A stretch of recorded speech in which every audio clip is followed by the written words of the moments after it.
Story is from Lazarus Throwaway. I came back from the dead and nuked ex-fiance's life insurance money plans. Throwaway for obvious reasons. So I will start this story by saying that I don't think I am a good person, and a story with some collateral damage. But this is a story about one bad person getting revenge on another bad person. Backstory. I, 34 am now, was raised by a single mum because dad passed away when I was younger. But I had many male role models in older brothers, and he left behind a generous life insurance policy, so I largely had a good upbringing. However, I was not ever very social, and from my early teens, I spent a lot of time in front of my computer. This habit got worse as I went to college, and it resulted in me spending 80% of my time gaming, working, reading, or whatever on a screen. As a result, I was not very attractive and quite obese at the age of 20. For these reasons, I never really dated and did not even lose my virginity until I met my ex-fiancée. On top of this, I was raised very religious because my mom became really religious after the death of my father, so I always thought it was a bad idea to play the field. The only thing I had going for me was that I had become somewhat proficient in several coding languages and expanded on these in college. I would not say that I am a good IT person or coder, but with a little bit of coding knowledge and a lot of creativity, you can create residual income streams, and I had a decent job in IT where I could work from home 3 days a week. At the age of 24, I was still overweight and a social reject, but through my mom, I met a woman from her Bible study that would eventually become ex-fiancée, 36F now. We hit off and started dating. She had a 2-year-old son at the time, and they became the only thing in my world that I cared about. It did not take me long to get physical, LOL. All those years of pretending I was saving myself went out the window when I finally had the chance to lose it. To be honest, she really broke me out of the shell I had become more sociable within a couple months of meeting her. I even took on a fatherly role for her son, and within 6 months of dating, she got pregnant. Being the religious person I was, I immediately proposed and wanted to marry before the birth of the baby. Then she dropped a bombshell on me. She was still legally married to a guy in prison. This did not bother me too much, as she had always talked about her troubled past, and I thought I would be the one to save her from it anyways, so I just took this as it came with the territory. She began the divorce proceedings shortly, and we planned to get married as soon as those were finished. I was riding high after the baby was born, and I thought I had really carved a place for myself in the world. I even started losing weight and spent less time online than ever. She was always kind to me, and I thought we let each other know everything we were thinking. Boy, was I wrong. There were a few red flags that I was too love-struck to see. 1.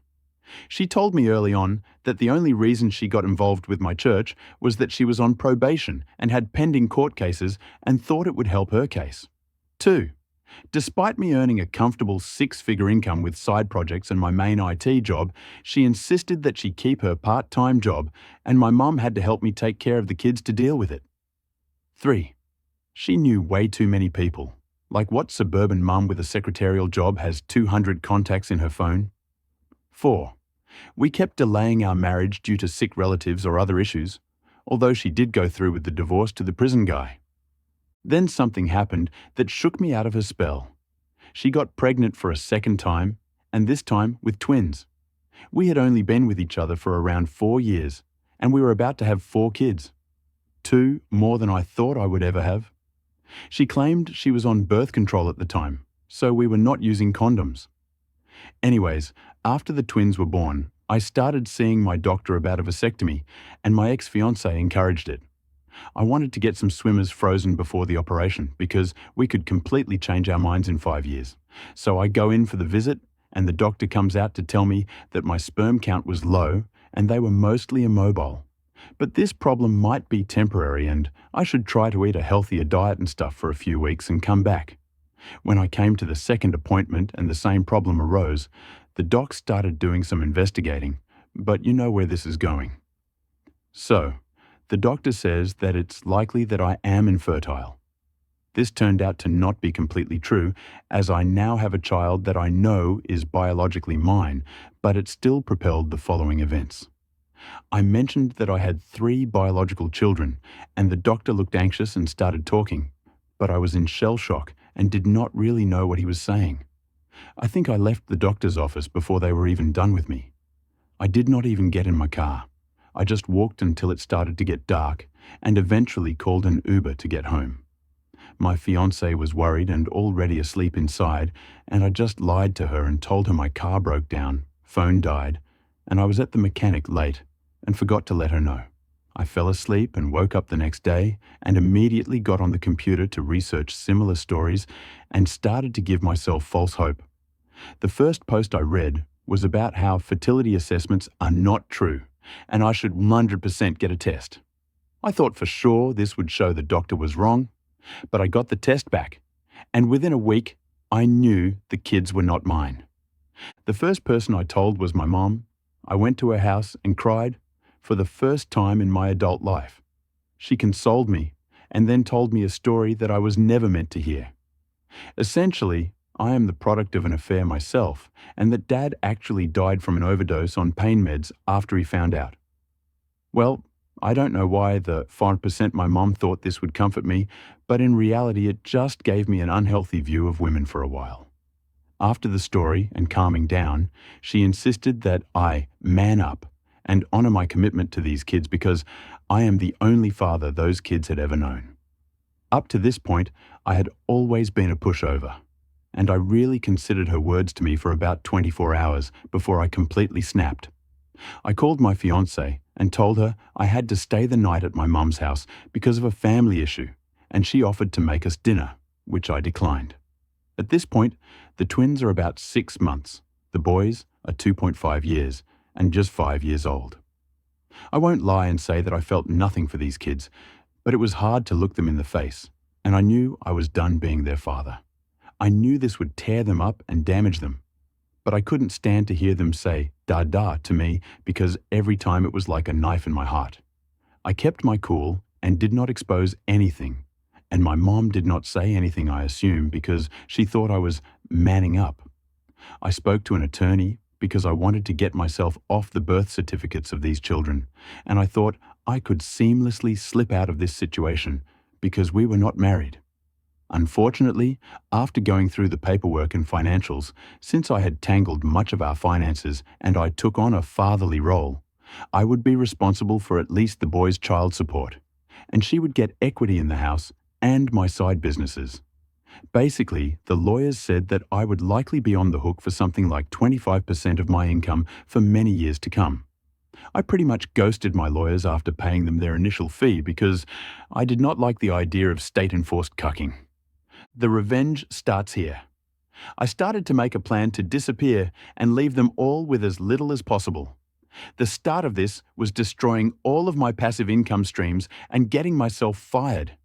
Getting myself fired was easy, but it got a bit cringe.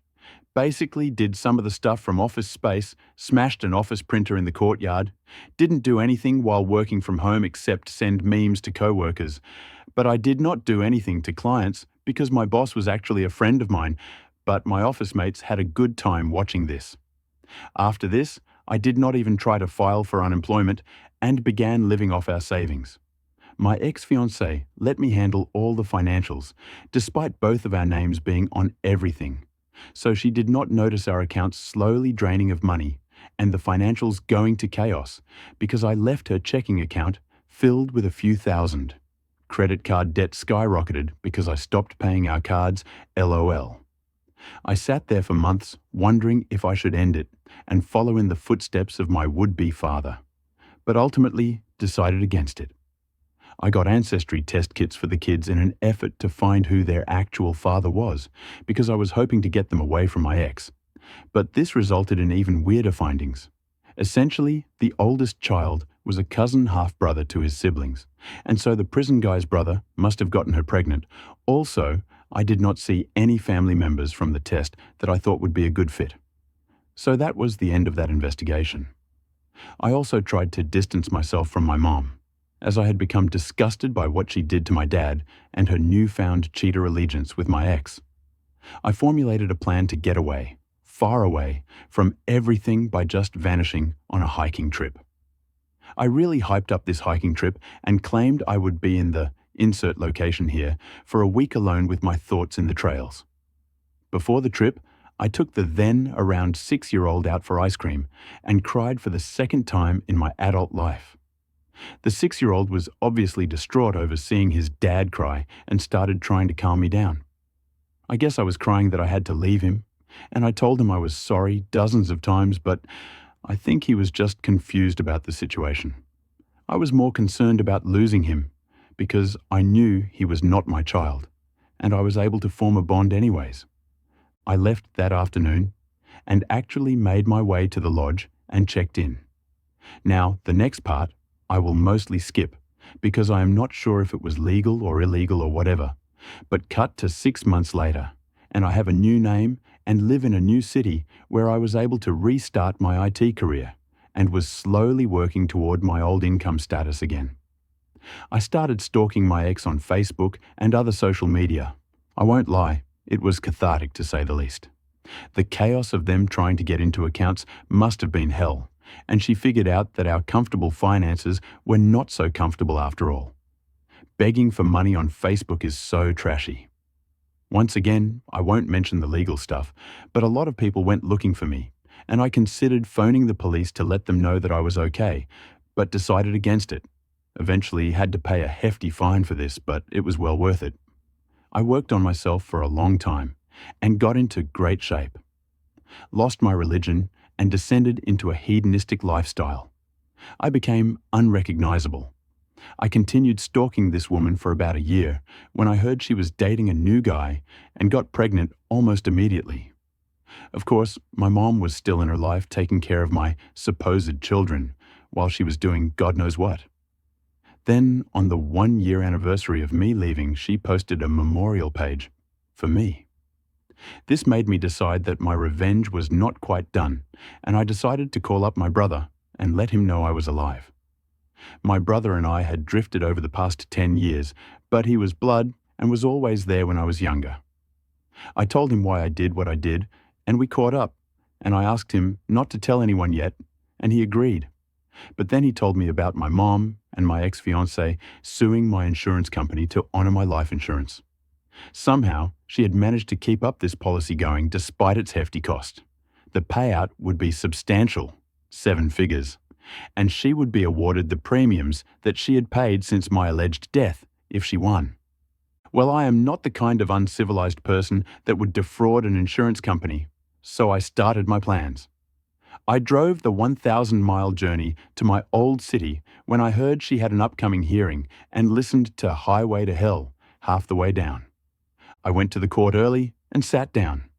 Now, at this time, I had grown a beard, lost 60 pounds, and generally looked good. I looked so different that my fiancé and mother passed right by me in the court without giving me a second look. I thought they would be meeting in a big courtroom, and I was already planning to barge in and yell something about objecting and being a cringe lord like usual, but they ended up going to a small room with some lawyers from the insurance company. I decided f*** it and knocked on the door several times until they opened it. They were all confused to see this scraggly dressed man with a beard, and I simply said, "I believe you are trying to settle the issue of whether I'm dead." My ex-fiancé realized it was me almost immediately and let out a gasp or something. But the lawyers were just confused. Everyone ended up stepping outside the room and a whirlwind erupted and the bailiffs were called over. My ex screamed and slapped me, and they had to actually put handcuffs on her. This was a big deal for the insurance company, I guess, and the lawyer's boss, client, actually showed up and asked for statements and everything. Even a detective showed up, and I started to regret coming, but I gave my statement and did not really lie about anything. But I was vague about where I was currently living. I ended up staying in town for almost a month, and it was a crazy month in a cheap motel. I showed evidence of my ex's cheating to anyone who cared, and I tried to meet with the kids, but the youngest did not know me, and the then 7-year-old told me to fuck myself, which is fair, I guess. The police were pissed off and started civil litigation for the costs of searching for me. A detective or something actually flew in from another state to question me. Luckily, this whole time, I did not get arrested for anything, as I did not want my fingerprints being linked to my new name and such. Essentially, I had to pay a large fine and immediately paid the fine in cash to the surprise of the police. As far as I was concerned, I was done with this town. My ex-fiancée served me a civil lawsuit for multiple different things and my mom helped, but I was a leaf in the wind long before anything came of it. I am back in my new city and never plan to go back. I stopped spying on them after a few months of ruining her insurance plans and moved on with my life. This happened some years ago and I am much better off now. But I am tired now and need to go to sleep. If there is interest, I will let you know what happened with me after all this. Update. Hello everyone. Thank you for taking interest in my life. I only want to do one update and lay it all out. Mostly I just wanted to let people know where I went with my life, because a lot of people seem interested. I might answer a few questions in the comments if someone has a burning question. I'm not going to say anything about how to disappear because we can't discuss potential crimes on this board, but look up the case of how Jack Barsky, a former KGB spy, entered the US and obtained credentials. Literally, millions of undocumented immigrants do this to be able to work for companies in the US as well. Uncle Sam just wants those taxes paid. I'm not sure about the details of the insurance investigation and how they were looking for me, but I never got so much as a phone call from them before I met them in person. I have no intention to try to seek revenge anymore, because I believe violent delights have violent ends now. As far as I am concerned, my ex-fiance's life is hard enough, and anything else I did would just hurt the kids. After everything blew up with my ex, I left the town and did not reach out to my brother anymore, and even stopped checking up on the situation with my ex. Having no family and friends and starting over in the world is lonely and terrifying, but equally exciting and hopeful. So, how did I reset my life upon reaching a new city? Well, I had a lot of money in cash that I used to stay in a motel for a few months while I got all my documents in order and looked for work. Because I thought that my home computer would be searched when I went missing, I could not really plan much of this stuff beforehand. I realized that without a college degree linked to your name, it was difficult to find a job with my skill set. So I decided to just make my own company and post advertisements about setting up custom dispatch software, editing videos and presentations, among other tasks. I only received a few different jobs doing this, and it did not even pay my living expenses. After I did a few jobs for the same company, I made friends with a project manager and got hired at a reasonable salary. To this day, my finances are only about 70% of what I was making before, but I am happy with what I have. I spent a lot of time finding people with similar stories on the internet and eventually got involved with a Men Going Their Own Way, MGTW group. We basically just talked shit about women all the time, and the positive feedback loop made me a pretty resentful, misogynistic person. I went so far as making fake accounts to harass women online, so I don't want to go into any more details because I am a bit embarrassed and remorseful now.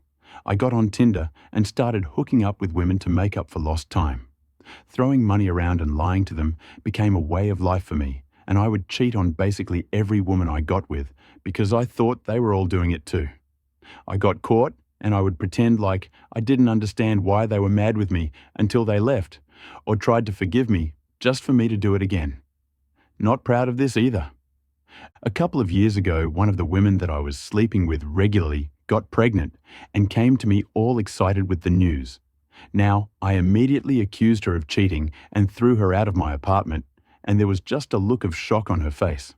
Remember, I thought I was infertile, so in my mind, I just put another thought in her place.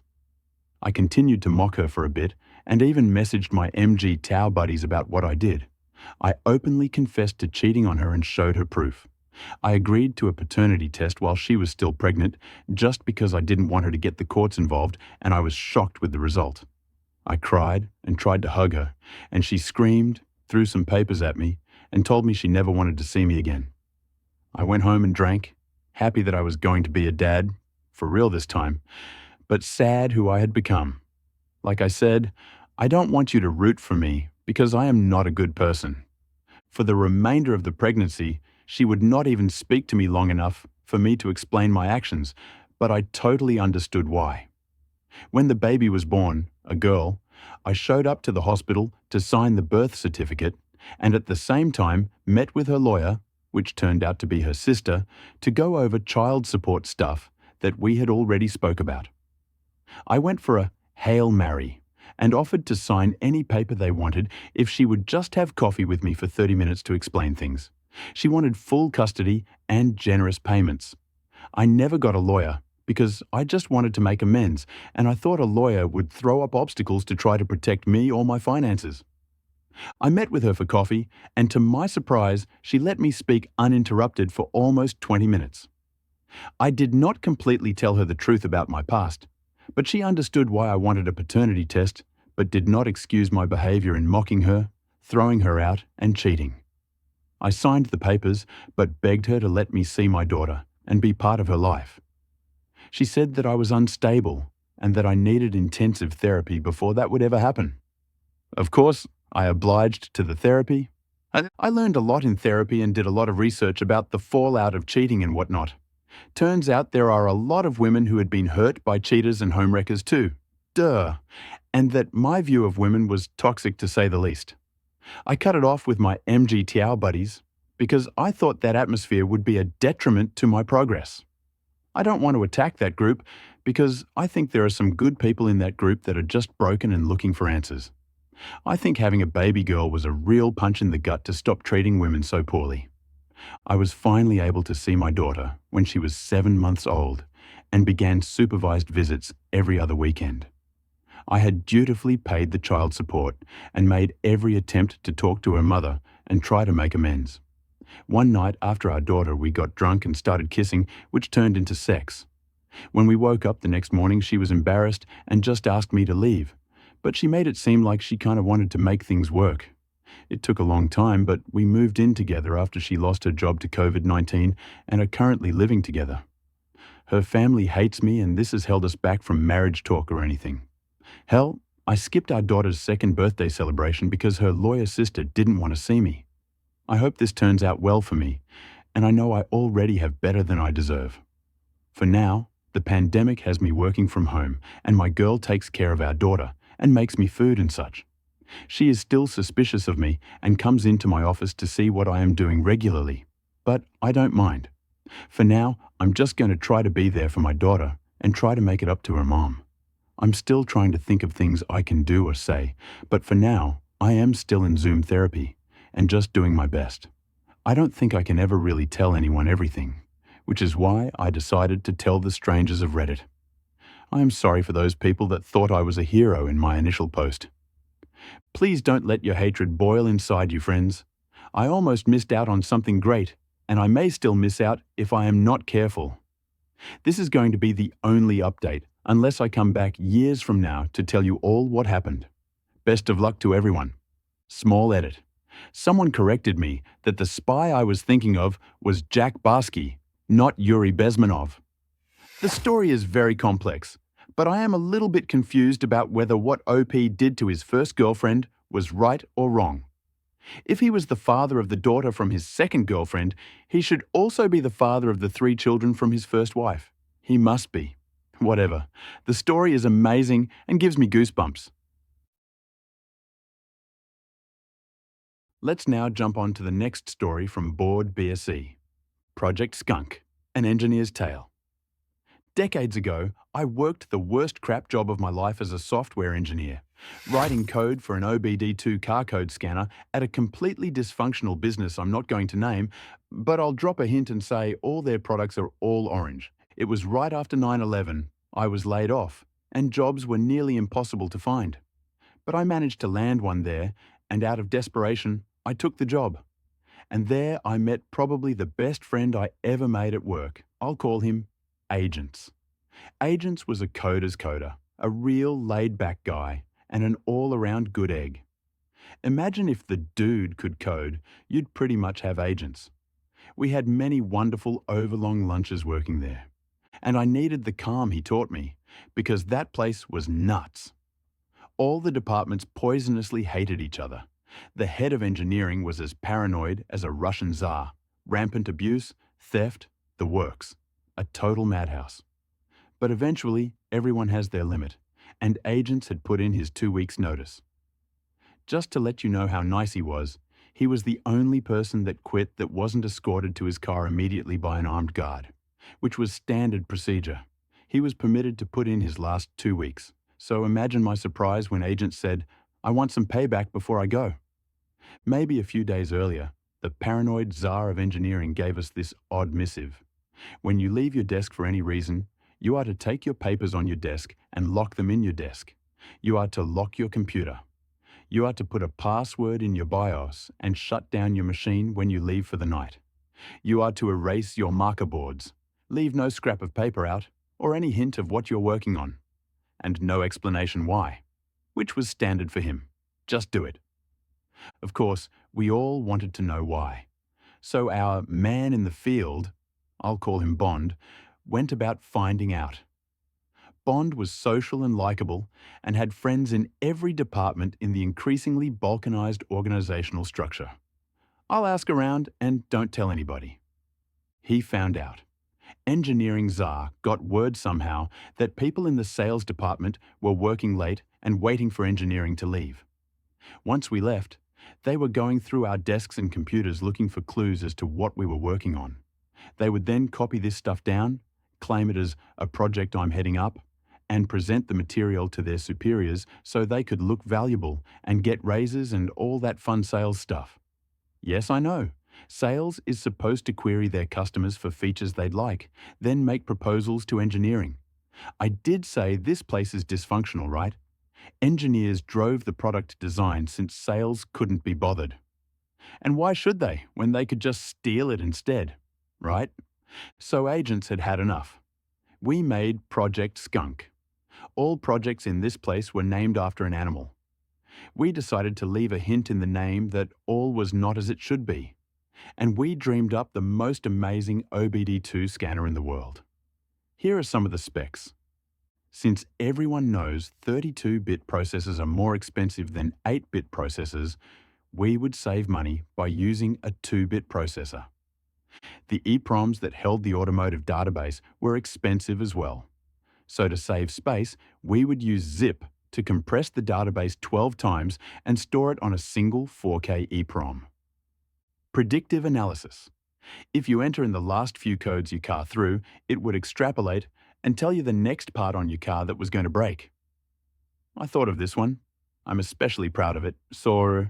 And so on. We spent a happy afternoon drawing up box diagrams with flux capacitors and n-dimensional grommets and yo-yo dyne compensators, lots of specs and analyses and other assorted bits of utter nonsense. We scattered them all over Agent's desk, then went home. The very next day, our man in the field, Bond, gives us the news. Project Skunk is a hit. The entire building is buzzing over it.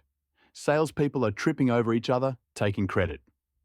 It took about a week before the stolen goods were finally passed upstream to the six-figure guys before someone with half a clue noticed that everything in the project was absolutely fucking impossible. Agents had left by then, but I tracked him down and we had lunch and I told him the results of the ill harvest he had left behind. Sales had been seriously embarrassed in front of their superiors and the ones over them as well. I don't know if anything came of it. It was an old boys' network there, and I'm sure they covered for each other somehow. But they were embarrassed and they were hurt. How do I know? Every day from that day on, any time a person from sales passed me in a hallway or something, they would physically turn their face from me to shun me. It was hilarious, like somehow I'm the asshole for making fake stuff for them to steal. They went under not too long after that. The building is now a medical company supplying COVID masks. The revenge was really cool and satisfying. OP and his friends fooled the sales team with a bogus project, which ultimately exposed the sales team. The project exposed Salas's theft of stealing credit. It was satisfying. The next story is from for Est Cabin 123K. Helped destroy my trust in humanity? I put you on the news. Once upon a time, I, almost 49F, had an extremely close friend, Mindy. Hell, she was not just my friend, she was like a sister. We met in grade school. She pursued my friendship, always tried to sit next to me, always wanting to talk. Over the years, we would spend lots of time at each other's houses. But by the time we were 19, my house was our meeting place because she had extremely bad family trouble. My parents kind of informally took her in because they sympathized with her situation. I always tried to make her feel like she belonged and avoided luxurious stuff if she could not afford it. Expensive shows, nice clothes she might like but could not wear. Other times, I just gave her some stuff from my closet. She was nice, outspoken, and made me feel like I had the most loyal friend on the planet. The years go by. I'm fresh out of college and got a nice job. Mindy's life has improved. She had her own place and 9 to 5 very reliable job. By then, we had a group of friends, all young professionals trying to make our way. I remember that time in my life as bittersweet. We would often reminisce of our college days, and, because this happened in the 90s, there were no social networks, no texting. If you wanted to get in touch, you had to exchange phone numbers or emails. Now it's fairly easier. So exchanging old stories glued us together as we wondered how things worked out for friends we may never see again. Gatherings and get-togethers happened in my apartment. I loved that place. It was spacious, still half empty, because I was careful not to throw too much money into decoration. Around those days, Mindy began to look sickly and quite not herself. I was worried and loved her to death. She had been there for me, especially when my fiancé broke up with me for no reason. I guess we now call it ghosting. He was the first man I ever truly loved. I was never able to get him to express his love like I did, but I accepted him for who he was. He had some cold stages which left me wanting, but I thought I could manage.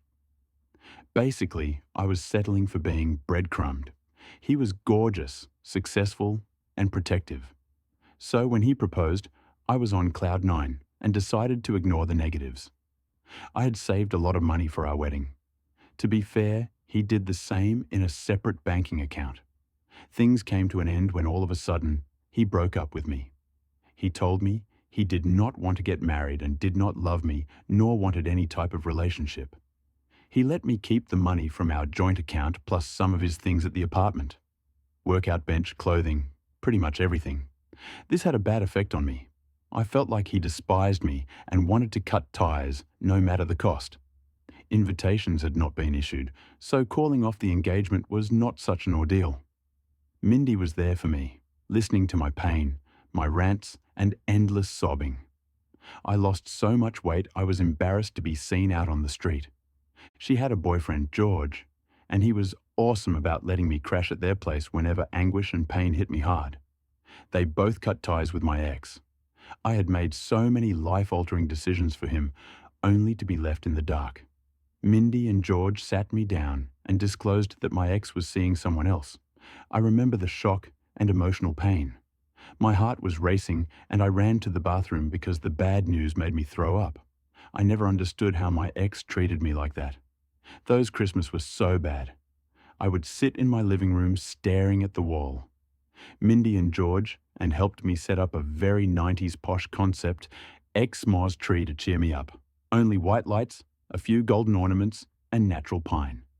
I was so depressed, the tree stayed put until next spring. By summer, Mindy broke some devastating news. She was terminally ill. I was so angry. She didn't deserve this. Her diagnosis was grim, so bad that George proposed earlier than he had planned because he wanted to live in the moment. She had always dreamed of a huge wedding. It was her obsession.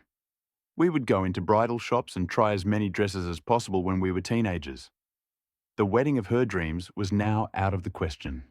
Her family would not pitch in. She'd left their home on very bad terms, and George could not pay it on his own. George was now barely out of medical school and up to his neck in debt.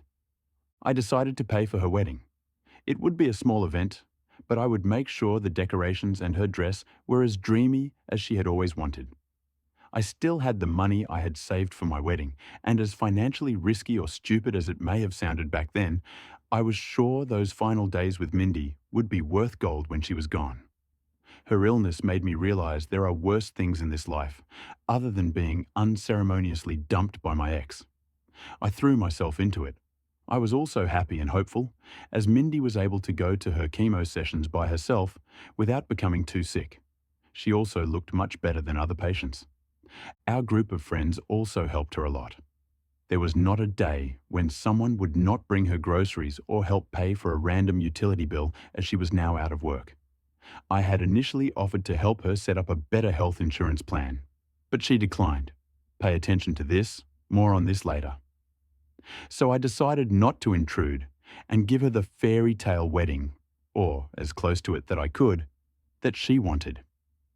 She had picked a nice rental dress and tiara. The florist was to accommodate her taste and create an indoor garden. The venue would be my apartment. The baker had been retained for a 6-tier wedding cake. There would be 35 people, with tables, an aisle, and a musician to play some music. We could not do the loud disc jockey thing. Now, back to the insurance issue. My first job was as a junior sales executive for a health insurance company. There was a legal dispute against another insurer, and I was called in by the court to be a witness. As I was getting cleared to enter the building, I saw my ex. My stomach churned. I immediately thought, courtroom wedding. By the time I reached for the elevator, he had already vanished. That messed up my day. I relived the lack of closure all over again. I could not let it go. I contacted a good friend who I knew was doing her law internship at the court district. She helped me by checking any legal records regarding my ex. No court wedding. I was relieved. I know it sounds silly, but there was a fraud claim, and he was the plaintiff. I didn't make much of it, but it was strange. He was very smart, and getting screwed out of his money sounded too uncharacteristic. I still wanted to help Mindy and tried to set her up with a good insurance plan. I knew it was difficult given that companies treat terminal patients as money-dumping risks. I pleaded with my old boss, and he searched her name, but she was not in the company database. Maybe she was using a different insurer, but that was odd because she clearly told me what her insurance company was. I felt guilty because I was kind of snooping. Things were normal for a month until my friend at the courthouse broke some disgusting news. The defendant in my ex's lawsuit was my best friend, Mindy. She asked me if I knew anything about it. I had no idea or clue. She then disclosed that the case had become popular gossip among courtroom clerks because my ex had fallen for a complicated Cupid scam. As it turned out, Mindy and my ex had an illicit love affair behind George's back and mine. It spanned a full year, and she was not out of work. She had been fired for embezzlement and larceny, stealing from an employer. I did know that she kept moving apartments, but I thought she had been trying to save on rent, so she had kept looking for cheaper and cheaper places. She moved around towns in the same city. First, she took my ex's money for some investment, and she used her former employer's credibility for it. Never got too many details. Then she got him to help her with medical bills and scammed him out of close to $20,000. Her illness was fake. I avoided her for a week. I hired a PI to help me get whatever I could, without much hope, as their affair had ended. The PI managed to help me get some closure. His name was on her lease for a small studio. Everyone in the building thought they were a couple. It was their love nest, and it was 2 hours away. I never suspected anything. But apparently, he had been lying to me about his actual working hours. He had also helped cover for her car payment at least 6 times in a year. She had my ex as her sugar daddy.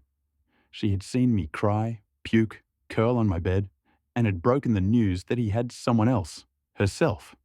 My ex seemed salty over the fact that she had chosen to stick with George. It was simple math. My ex was very successful, but George, although not wealthy yet, had become a physician and was spoken for to start a small practice with a potential partner. She upped and left and cheated him out of money along the way. Apparently, my ex figured out she had been lying about her condition. The disgust Pain and disappointment hit me fairly hard, but somehow I had so heavily invested myself in helping her that I had emptied myself of any potential nerve-wracking reaction. I was numb.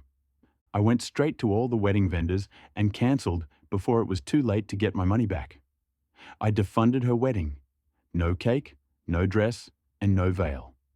I sat down with George on a Friday afternoon and offered him all evidence and proof. He cried, but at the end admitted to feel painfully relieved. Yes, he loved her, but he had felt pressured to get married. He confessed to many red flags. She always went to her medical appointments by herself and became irritated if he asked too many questions. She had shown him some test results that were incredibly well crafted, but now knowing what she had done, he thought the medical documents could be fake. He confirmed that the sneaky way, having his nurse ex-roommate run her name in the computer at where she claimed to be her doctor's office. It was logical on her part as, back then, a fairly small town had only one oncologist. We also suspected that she may have been having a new affair, as she spent more and more weekends with her all-girls church camping group. She claimed it was her sanctuary and helped her a lot. It may have been a front. George and I accepted the fact that we had been cheated, taken advantage of, and emotionally destroyed by the same person. I personally felt a loss of innocence. Now I understood why she wanted to keep her wedding thing almost a secret. It may have been possible that making it public may have blown her cover, one way or the other. George and I decided to do what was right. I paid for a video tribute to my loyal friend and decided to send it to the local news as the heartwarming story of love and healing. It featured her and George's apartment compound on purpose so that everyone wanting to serve her court papers could find her. I did not want to see her, and I made up excuses, but George had a hard time feigning happiness once she had returned from her camping trip. It was an agonizing week. The news wasn't showing our positive note yet, and we were sick with the waiting. It all blew up on Tuesday morning. The news channel enthusiastically showcased our story with a collage and lots of information about her and how she was about to get married and had almost already beaten cancer. Dozens of ill-spoken haters popped from out of nowhere. As it turns out, this had been her second illness story. I never knew someone so close to me could lead such a scummy double life. My ex went straight to the channel and was interviewed. Oh man, it was pathetic. He poured his heart out about how crazy in love he had been and how she had only used him. I think by then, he did not care if all our friends and families found out what he had done. George confronted her with all the information. She denied it, then said it was a lapse of bad judgment. She moved out without too much drama. It took George over a decade to forgive himself for allowing someone to make him look so stupid as a person and as a physician. She left me some voicemails with lots of excuses. I picked the phone only once and told her I had defunded and pulverized her wedding, and that it was me who told George what was going on. I used a leveled voice to tell her to never call me again unless she wanted to find out how far I would go to see her pay for her unlawful actions. I cried immediately after I hung up. It was so surreal. George and I slowly found normality. But it took some time. He dated a couple of girls here and there, but was not ready. I myself became shut down. She avoided jail, I don't know how, even when our mutual friends filed petty claims for all the money they invested buying her stuff, while she carried on her false pretenses. Eventually, I used the wedding money to partner with George, and we opened a small clinic. Best decision ever. Over the years, George and I became best friends and grew closer. We got married some years ago and are proud parents to a happy family. Fun fact, I got a FB message from her 7 years ago. She began very sweetly, but then proceeded to blame me and accused her of stealing her man and her life. I blocked her. Fun fact too, I ran into my ex in 2001. He apologized profusely. I accepted his apology and told him it all worked out as I now have a life with someone who truly deserves me.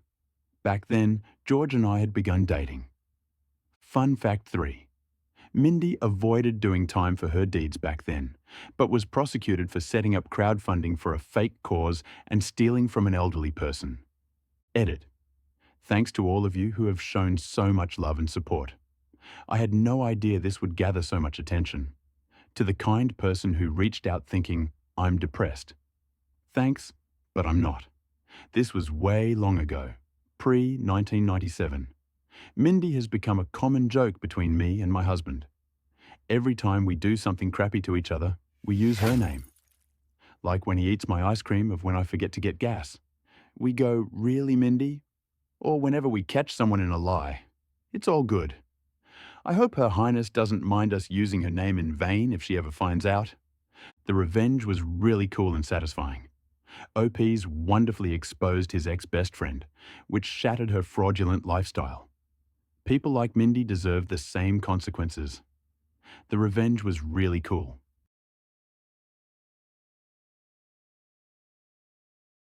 Very interesting pro-revenge story from actually_a_paladin. I unleashed the monster of bureaucracy upon my neighbor and watched it destroy him. This is a story of how patience is key, and how letting someone else get revenge for you is by far easier than doing it yourself. The setup.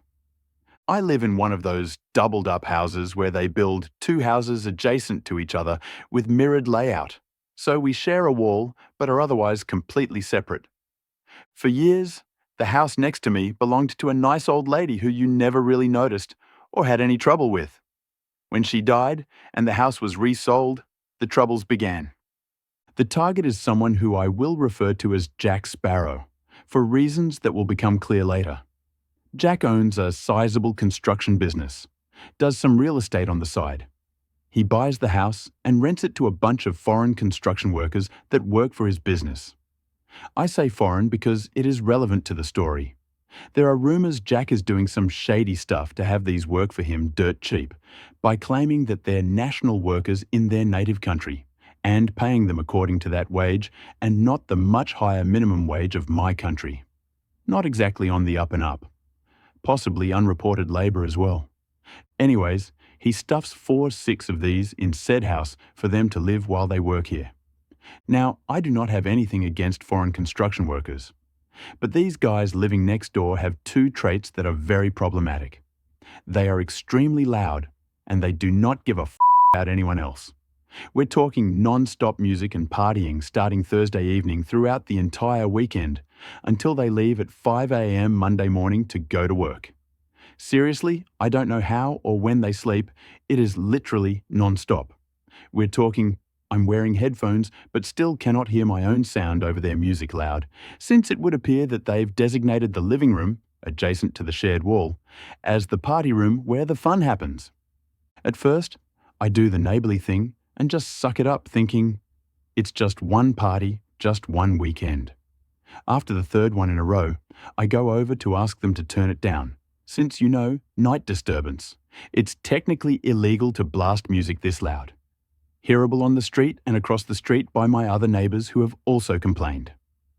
I'm met with a half-hearted, so sorry, we'll fix. Except, nothing changes. I go over several more times, each time angrier, each time met with, but it's not loud. If I can hear your music in my own house, over my own TV and music, I would say that it is, in fact, too loud. I contact Jack, since he is their landlord, and explain the situation, after which I'm met with an abrupt, sorry, not my fucking problem. Basically, Jack told me to get f***ed. So I involve police and call them every time things get out of hand. After about a dozen calls, sometimes even twice in the same night, it is clear that even regular police interference doesn't help the situation. I should mention that I am a lawyer, so I know what the next legal steps are. I also know that other than a token paper from a judge saying their music is too loud, I'm not really going to get anything. Things would, like they already sometimes had, become a cat and mouse game where they would blast their music extremely loud to piss me off or to wake me up for a few brief moments so that by the time I could get proof or police show up, there would be no music. I'm deadlocked with my only further option being pretty useless and a waste of time. At this point, I'm biding my time and just waiting till something changes.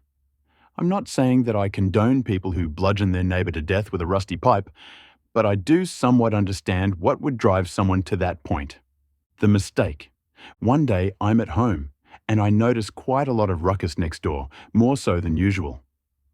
Suddenly, I see through my garden window that a wall is being partially torn down. You see, sometime over the years, the neighbors had built a small adjacent side building adjoining the main house. It was right on the border between us, and when the gardens were being re-fenced, the wall was used as a divider to save on fencing. Said wall was now in the process of having its top part ripped off by a crane. I was not informed of any of this, which, while not technically needed, would have been the nice thing to do. I go take a walk so I can take a look at what we're doing and see that they've torn down the entire side building. The remaining wall between our gardens is the only part that has been kept intact, and even then, not the top part. Being a lawyer, and specifically a construction permit lawyer, I know two things. Shit like this is not allowed without a pre-approved permit from the city. There is no way in hell they have said permit. As I would have seen the application for it, I regularly have to check the online, public, accessible by everyone application to see what permits are being applied for my job. And when I do, I tend to look over to my own area, just so I can keep up with what is being planned in my area. This is it. The moment I have been waiting for. The situation has changed, and the time has come to exact revenge. A quick email sent to the municipal authorities lets me do my civic duty of reporting a potential crime, the fact that someone is building or demolishing shit without a permit. Since this is a simple report, no response happens since I'm not an official victim or anything yet. Since no further construction happens for a few days and everything was removed, I assume that was that, and they would only tear down the side structure since it was starting to fall apart due to age. Neighbours have moved all their stuff that was in said building onto their lawn and haphazardly covered it with a tarp. The next week, more construction materials are being delivered and construction starts. I send a new email to City Services with new pictures saying that apparently there is more planned and that I hope they undertake the appropriate action. Instant response less than an hour later. They'd called Jack after the first time to inform him that what he was doing required a permit, and he had assured them that he didn't know that. BS, he's in construction, of course he knows, and that he would stop construction and request a permit. They called him again after my email, reprimanded him for not following his earlier promise, and he said again he would shut it down. I happened to be working from home that day and had to stop myself from waving to the construction crew as they left. Later that day, I receive an angry phone call from Jack, who accuses me of reporting him and threatens that I will be sorry. He claims that he will come after me for damages due to his delays. I respectfully inform him that even if I reported him, reports are in my name but not published and anonymized in later files, I wouldn't have done anything wrong. It appears that he didn't have a permit and should have known that before he started working illegally without one. I end the call before I start to sound too happy with things. Jack has, at this point, no idea what I have initiated with this. He is Jack Sparrow, and I have just rung the bell that awakens the Kraken that will destroy him. He just doesn't know it yet. The Kraken. You see, there is a good reason why most people consult an expert and/or a lawyer when they want to apply for a permit. The rules involved are so convoluted and needlessly complex that navigating them as a non-professional is extremely hard and time-consuming, and a single mistake can torpedo your entire case, forcing you to do it all over. I have killed entire projects, and have seen clients' projects killed, by pointing out that on page 127, section 35(1)(a), something was left blank that should have been answered. I did some digging and found out that the previous owners of the houses had actually consulted each other about the side building and agreed on making the wall part of the divider between their gardens. So much so that they shared the costs of it and the ownership. That wall that he destroyed part of, it was also my wall. Which of course means I'm entitled to damages, but that is not the important part. The important part is that he needs my permission to do anything to that wall.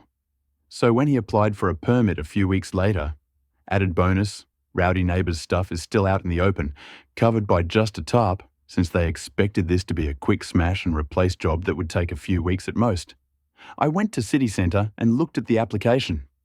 Noticed that they were planning to do some stuff to said wall that I own 50%. So I filed a complaint, following proper procedure, about the permit, namely that, even if granted, it could never be executed, since Jack needed permission from me in regards to the wall, and he didn't have it, nor was I intending to grant it. This should kill his permit, since permits cannot be granted if you know in advance they cannot be realised.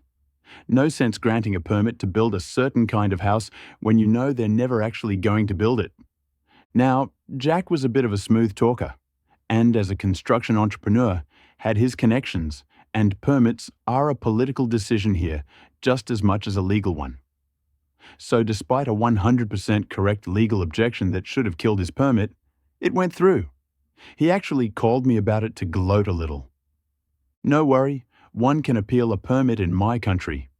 The only requirement is that you pay a €100 fee, which I gladly paid.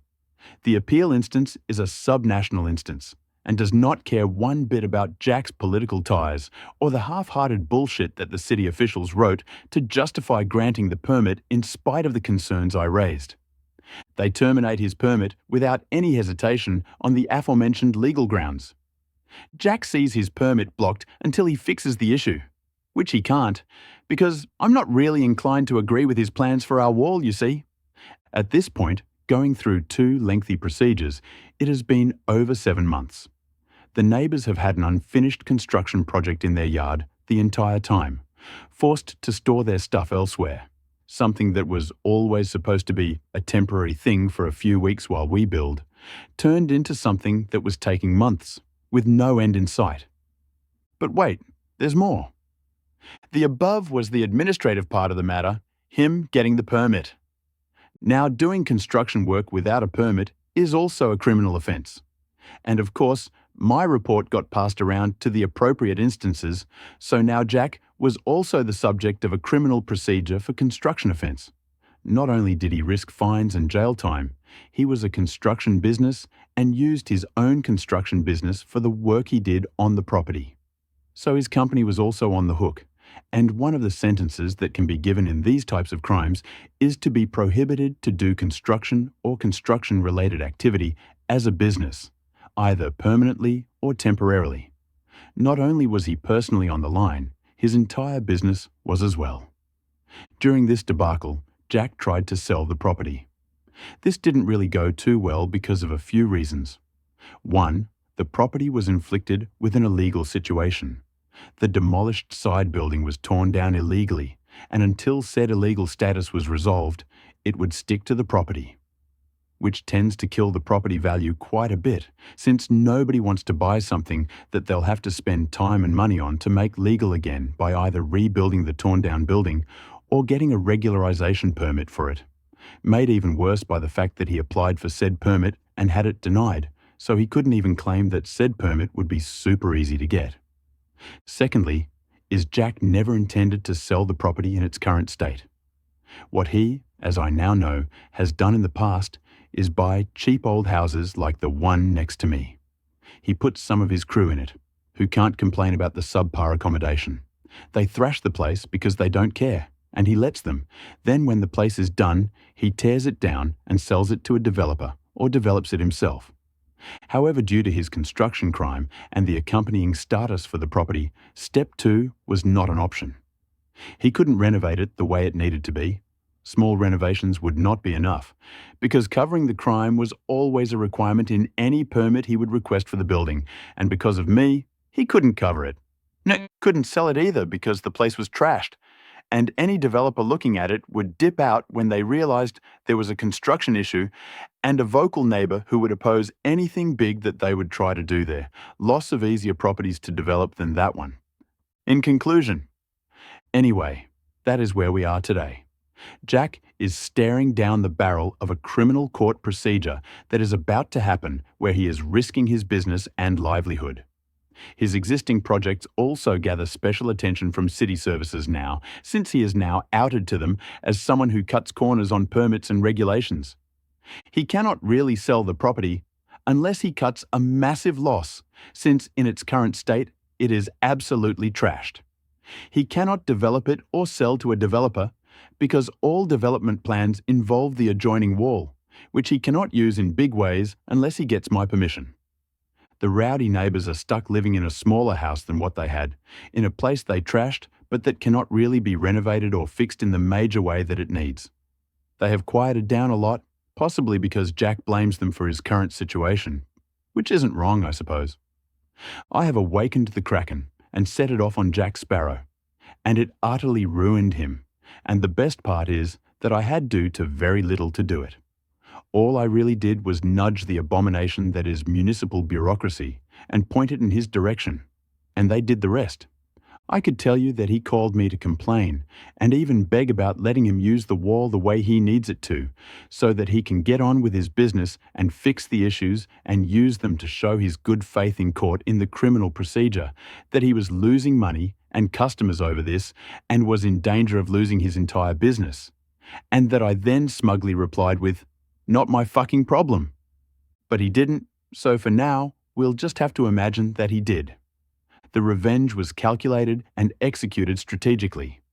Instead of directly messing up with the shady businessman, OP used his mind and used bureaucratic delays as his tool to bring Jack to knees. It was really a strategic revenge. Jack faced what he deserved. Really cool and satisfying revenge. The next story is from Rogue Misanthrope. Employees' lunches are their personal property and the company is not responsible for lost or stolen personal items. Nobody likes a lunch thief, and I had one of the most aggressive at my office. There were rumors for a few months leading up to the inciting incident of someone going around and taking people's lunches. Just about every day, someone different would complain that their lunch was missing. It even happened to me once or twice, but I figured, hey, it's a big office. A few people are probably just careless and grab the wrong lunch and are too embarrassed to bring it back. Or someone else packs their lunch and they don't know what's in there, so it's not obvious they have the wrong one or whatever. Most people just brought brown bags with their names on it anyways, or identical Rubbermaid Tupperware with a little piece of labeled tape on the side. It was easy enough to mix it up. I had accidentally grabbed a wrong lunch once or twice, but I'd noticed before I got it open. I thought I was just more careful, or even just not as busy as some other people in the building. However, other people weren't as forgiving, and a quorum made complaints to HR. They were blown off. Personally, at the time, I thought it was all much ado about nothing. But then it began. My wife enrolled in a French cooking class online, and just about every day I was bringing fancy gourmand leftovers in for lunch. You'd think I was picking up a to-go bag from a Michelin-starred bistro on the way in each morning. She really threw herself into the coursework. There were no problems for about 2 weeks, maybe 3, until one day my lunch went missing. Considering what delicacies I had to look forward to, I was pretty miffed. But I did a once-over around the break room and didn't see anyone eating my lunch, so figured someone grabbed my bag by accident earlier, saw how good things looked and, realizing it was their lucky day, didn't bring it back to the fridge. I wrote the mysterious stranger off as an asshole, but accepted the loss and looked forward to dinner that night instead. Next day, I write my name on my lunch in extra bold lettering, jam the bag into the back of the fridge, and feel peace of mind. I get there, come break time. Nope, it's gone. I was pretty upset, but I figured it was a stroke of bad luck, and left it at that. What else could I do? However, third day, out of an abundance of caution, I kept my lunch at my desk. A pain, because I had to eat it fairly early in the day to avoid spoilage, but at least I'd know where it was.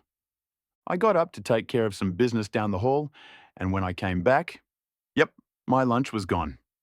Unfortunately, that didn't help me narrow it down much at all, because my desk is centrally located, so everyone's constantly passing by.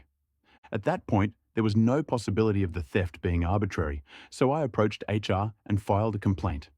Their response, practically verbatim, was, "Employees' lunches are their personal property, and the company is not responsible for lost or stolen personal items. The following day, my wife packed a cream-based soup that really had to be refrigerated. I was passing by the break room to check on my lunch practically every 5 minutes. Somehow, it still managed to disappear. I was irate at this point and returned to HR and really blew my top. The best they could do was send a memo around about remembering to check the name on your lunch when you remove it from the fridge, but they made very clear that it was a routine memo and in no way related to my complaints, which were not their jurisdiction, so not an admission of responsibility, because my lunch was my own personal problem. The only suitable alternative to packing a lunch available in the building are these wretched shrink-wrapped ham and cheese sandwiches from a vending machine. And they've been marinating in the heat for God knows how long, and the bread is as stale as corkboard, and the meat is rancid, and there's gluey mayo smashed into the center. It's a relic of the old office tenants, I'm pretty sure. I vented daily to my wife, but her only idea was to start bringing a regular sandwich and apple again to dissuade the thief and get him to move on to other lunches. So, determined to prevent this low-life scum from downgrading the quality of my lunch, I hatched an elaborate plan. Then the pandemic hit and I forgot all about this whole saga. I worked remotely for months and months. Then we returned, and after all that had happened globally, this was the last thing on my mind. But I got to the break room the first day back, frustrated from having to wear a button-up and tie after months of working in pajamas, sore from my desk chair, and exhausted from small talk, only to find my lunch was gone. This was a particularly sore point because my wife and I divorced between my last lunch and work and the present one, so I did not appreciate being reminded of any past threads involving her. I pretty much flew into a blind rage at that point, especially seeing that stupid, worthless memo about checking the lunch bag names posted in the break room, feeling so helpless and so hungry and so alone as it was me and my lunch against the world. I stormed out and was determined to return the next day with a plan. So I came in the following day with an empty lunch bag, and I checked closely to be sure no one was watching, and I switched the contents of the HR person's lunch bag into my bag. So now their lunch appeared to be my lunch. They'd packed a regular brown bag, so I just discarded that, and I left, and I waited. I knew this was a pretty big gamble because it was contingent on the theory that the thief was avoiding me while having lunch, but not wary of anyone else. So would eat out in the open if there were no risk of bumping into me. So I made a big show of going around the office, announcing that I was headed out for a meeting and I wouldn't be back until at least 3 p.m. I even went to the trouble of moving my car out of the lot to a space 2 streets over, where I then sat in my car and worked remotely for several hours before sneaking into the building up the back stairway. I then sat in the stairwell just outside the break room, where you can hear chatter can't be seen. And after about 20-30 minutes of waiting, I heard it. The sweetest sound I'll ever hear in the office. HR. What the heck, Kyle? That's my lunch. Lunch thief! Nah, it's not your name on the bag. HR. Give me that. I'm assuming grabs bag and sees my name. HR. Yeah, let's head to my office for a chat. The HR rep later called me in as well and said they were aware of my break room hijinks, but it was obvious that the point still came across loud and clear. They warned me that it was a violation of policy to move another employee's lunch. It took every ounce of self-control for me to keep from retorting, I thought our lunches were our personal property and the company was not responsible for them being lost or stolen. They informed me they'd located the thief and things would be handled accordingly. But better than whatever write-up they might be able to issue Kyle, his reveal as the lunch thief occurred in front of the whole break room. So word quickly spread as to who had been stealing everyone's lunches earlier last year, and he is now the office pariah. He was in line for a promotion. The promotion is indefinitely off the table. And I also earned brownie points for exposing him, though more than I'm satisfied with are being attributed to HR. At the end of the day, though, I didn't do this for this credit, or even the sweet, sweet, sweet revenge. I did it to get my lunches back. The revenge was masterclass, and OP executed it strategically, manipulating the thief to finally steal HR's lunch. It is also a sweet revenge on the HR who had told OP to take of his property and belongings on his own. It was truly satisfying. The next very interesting pro-revenge story is from Viking_Tactical. Officer gets a taste of his own medicine, and then some. Honestly, not sure if I'm posting this in the correct thread or not. I'm rather new to Reddit. This happened some time ago now, but after sharing this story with a friend, he told me of this site and begged me to post it. I won't be getting too specific in case there is some unforeseen blowback, but here it is. Bit of backstory. My wife inherited a house and land and begged me to move there. It was somewhere I knew wouldn't have anything in either of my fields for employment, physical security specialist and force-on-force analytics and planning. But she got a job offer in her field, wildlife management, at a salary that matched what we were currently making combined, along with an employment contract, rare in the US, control of her own team, and insanely good benefits. Since we have no children, and I am the adaptable type, and I could see this meant a lot to her, I agreed. We put our house up for sale, and we moved their site unseen. While I am used to, and even fond of it now, this place was the land that time forgot. Literally horse and buggy country. And it quickly became clear that for a while, she would have to be sole income while I brought our new property into the modern era. The house literally had no plumbing. There was an outhouse and a manual well pump outside. We decided to buy a used house trailer, place it on the southernmost part of the property, and live in it while I worked on the house. I am not from this area. And the culture shock was intense. My wife had family from there and would spend a few summers as a child with relatives, so she understood the people better than me, and being the same height and skin tone, she was quickly accepted. Meanwhile, standing 8 minimum above everyone else and being so white, I show up from outer space. I had a bit of a harder time, but managed to make some friends eventually. After some time getting everything updated, we came in way under budget since I had decided to learn the skills and do all the work myself. It quickly became clear that while our immediate area was lovely, with good people and trusting neighbours, the surrounding counties had developed a meth pill problem, and with all the industries being strict on drug testing, once heroin came onto the scene, people were starting to make their way to our area for break-ins, carjackings, and even a few cases of kidnapping for ransom. A couple senior citizens just outside of town were broken into and beaten, then shot to death just for maybe $300 worth of jewellery, a couple old guns, and their pain meds. Seeing a need in my community, I used the leftover money we had, and I bought land in BFE, deemed unfit for development at a steal. Soil lead levels were too high for housing, farming, and too remote for commercial. And after getting permits, ASH certifications, and almost a year of doing all the building and earthworks myself, while working a part-time hospital security job a county over, I started a security, self-home defense, and firearms training company. I created local jobs in the nearby counties by training armed guards beyond state standards, helped people develop a neighborhood watch program, offered neighborhood security patrols at cost, made sure local shops got cameras and had plans and training in place in case of a robbery, and worked with individual households to develop their own home defense strategies, along with offering concealed carry training, advanced firearm training, OC spray, trauma and first aid training, and other things.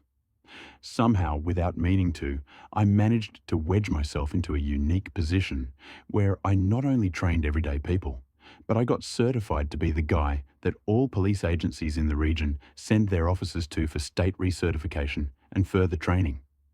Turns out, before I came along, they had to send their officers almost 6 hours north to a state facility, which meant that they also had to pay for a hotel room for anyone that went up there, as well as 2 meals and mileage if they didn't drive a squad car. Not to mention that the tactics taught didn't always translate well to our area. I offered to do it for a bit less, and given my location, no hotels or anything else were needed. For the first time in my life, I feel like my work really matters, that I am making a positive difference for real people, and I look forward to going into my job. In my line of work, I have ended up knowing a lot of the police in my area pretty well, and can say that I even consider a few of them to be friends.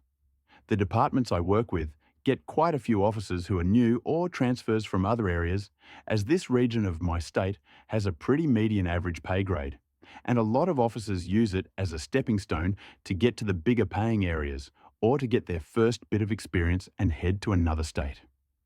Now, the ones who have made a life here and decided to stay learned a long time ago that the locals here don't take shit that isn't fair lightly. The people here demand justice come hell or high water. In the past, corrupt officers have been hanged or beaten to death when the courts failed the citizens and didn't punish officers for doing something heinous. One shot an unarmed 12-year-old, and another let a drunk/drugged man die moaning in a cell after a K9 unit literally ripped open his abdomen and was heard laughing and joking about it.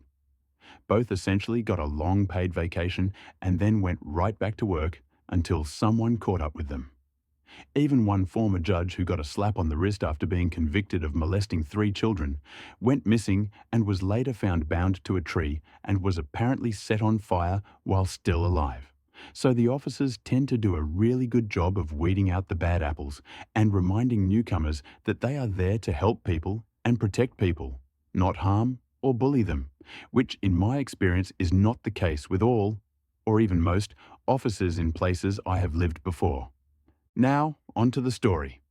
I was doing an armed guard gig during a night shift filling in for one of my employees who had a family emergency mid-shift when a police car spotted me on perimeter check and pulled into the lot to see who I was.